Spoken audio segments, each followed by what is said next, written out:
இன்றைக்கி நம்ம அரைச்சி விட்ட மீன் குழம்பு எப்படி பண்ணலான்னு பார்க்கலாங்க. அதுக்கு நான் என்னெல்லாம் எடுத்திருக்கேன்னா, ஒரு 15 போல் சின்ன வெங்காயம் எடுத்திருக்கேன். நல்ல பெரிய பல்லாக இருந்ததுனால 4 பல் பூண்டு, 2 தக்காளி, ஒரு 2 டேபிள் ஸ்பூன் அளவுக்கு தேங்காய் துருவல் எடுத்திருக்கேன். இதெல்லாம் நான் நல்லா வறுத்துக்க போகிறோம். நான் மசாலா வீட்டில் திரிச்சு வச்சுருக்கிறதுனால இதே யூஸ் பண்ண போகிறேன். இது ஹோம்மேட் மசாலாங்கிறதுனால இதே யூஸ் பண்ண போகிறேன். இல்லை உங்ககிட்ட மசாலா தூள் இல்லைன்னா நீங்கள் இதோடு சேர்த்து நம்ம மசாலா பொருட்களையும் வறுத்துக்கலாம். 4 ஸ்பூன் விதை கொத்தமல்லி எடுத்துக்கோங்க. ஒரு அரை டீஸ்பூன் அளவுக்கு மஞ்சள் தூள், 1 ஸ்பூன் அளவுக்கு ஜீரகம், ஒரு 3 அல்லது 4 மிளகாய் வத்தல் காரத்துக்கு தகுந்தாப்புல சேர்த்து இதோட சேர்த்து வெங்காயம் வறுக்கையில் நம்ம அதையும் சேர்த்து வதக்கி அரைச்சி எடுத்துக்கலாம்.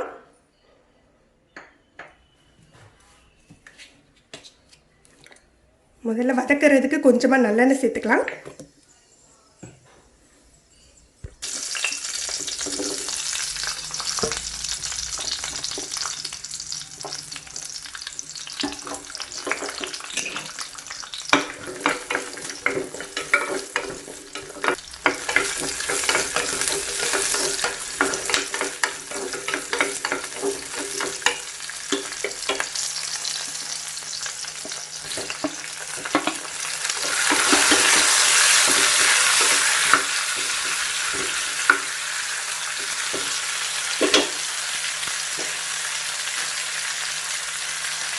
தக்காளிக்கு தேவையான உப்பு போட்டுக்கலாம். அப்போ சீக்கிரமாக தக்காளி மசிக்கிறோம்.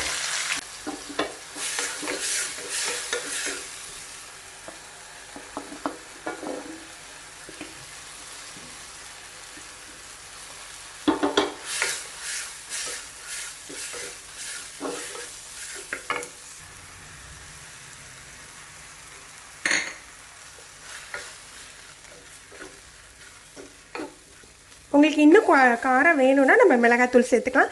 இதில் சேர்த்தாலும் சரி, நம்ம தாளிக்கையில் கொஞ்சமாக மிளகாத்தூள் சேர்த்துக்கலாம்.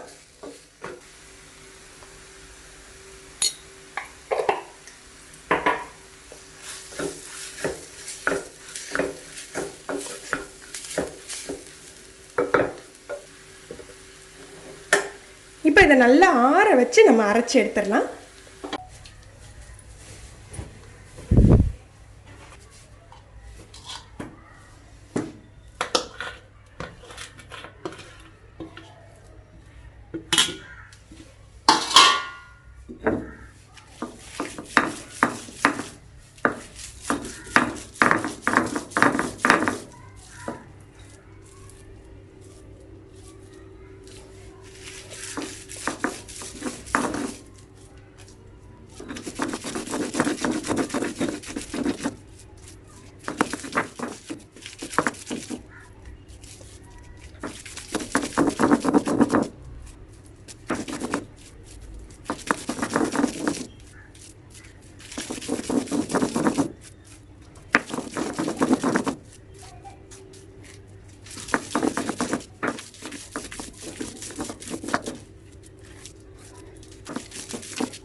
கொஞ்சம் நல்லெண்ணெய் ஊற்றிக்கலாம் தாளிக்கிறதுக்கு.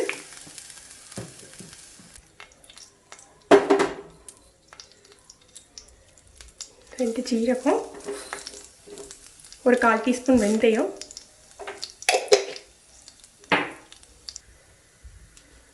நம்ம அரைக்கையில் கூட கருவேப்பிலை சேர்த்து அரைச்சிக்கலாம். இல்லாட்டி தாளிக்கையில் கருவேப்பிலை போட்டுக்கலாம். இதில் புளி தண்ணி சேர்த்துக்கலாம். ஒரு எலுமிச்சம்பழம் அளவு புளி கரைச்சி வச்சுருக்கேன். நான் ஃபுல்லாக சேர்க்கலை, பாதி தான் சேர்த்துருக்கேன். புளிப்பு பார்த்துட்டு நம்ம சேர்த்துக்கலாம்.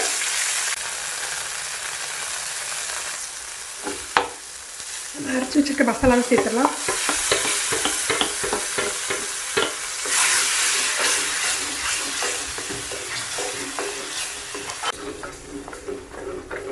மசாலாவை லேசாக வதக்கிட்டு தேவையான அளவுக்கு நம்ம தண்ணி சேர்த்துடலாம். இந்த ஸ்டேஜில் உப்பு காரம் செக் பண்ணிக்கோங்க. உப்பு காரம் எது தேவைப்பட்டாலும் நம்ம சேர்த்துக்கலாம். சேர்த்து நல்லா கொதிக்கிட்டோம். இப்போ நல்லா கொதித்து எண்ணெய் பிரிய ஆரம்பிச்சிச்சு. இந்த ஸ்டேஜில் நம்ம வந்து மீனை சேர்த்துக்கலாம்.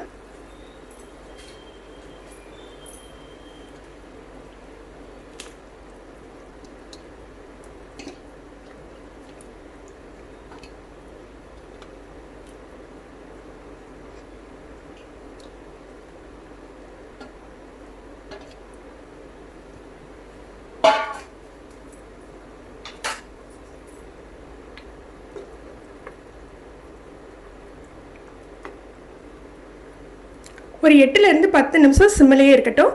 மீன் நல்லா வெந்துடும் உங்களுக்கு. மீன் துண்டோட சைஸை பொறுத்து நீங்கள் போட்டுக்கோங்க.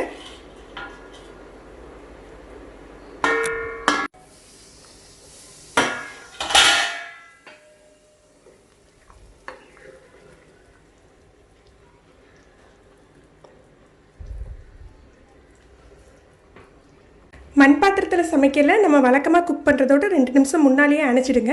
ஏன்னா அடுப்பை அணைச்ச பிறகு கூட அது கொஞ்சம் நேரம் கொதிச்சிக்கிட்டே தான் இருக்கும். அந்த சூடு அப்படியே இருக்கும். இறக்குறதுக்கு முன்னால் கொஞ்சமாக கருவேப்பிலை. வழக்கமாக நம்ம மீன் குழம்புக்கு மல்லி இலை தூவோம் இல்லையா, இந்த ஸ்டைலுக்கு வந்து கருவேப்பிலை தான் நல்ல டேஸ்ட்டாக இருக்கும். 2 பச்சை மிளகாய் கீரி தான் சேர்த்துருக்கேன்.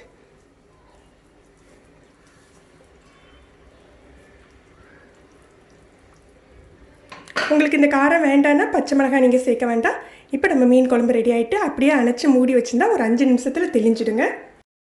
ஃப்ரெண்ட்ஸ், நீங்களும் இந்த ரெசிபி ட்ரை பண்ணி பாருங்கள். எப்படி இருந்ததுன்னு கமெண்ட் பண்ணுங்கள். இந்த வீடியோ உங்களுக்கு பிடிச்சிருந்ததுன்னா லைக் பண்ணி ஷேர் பண்ணுங்கள். தேங்க்யூ.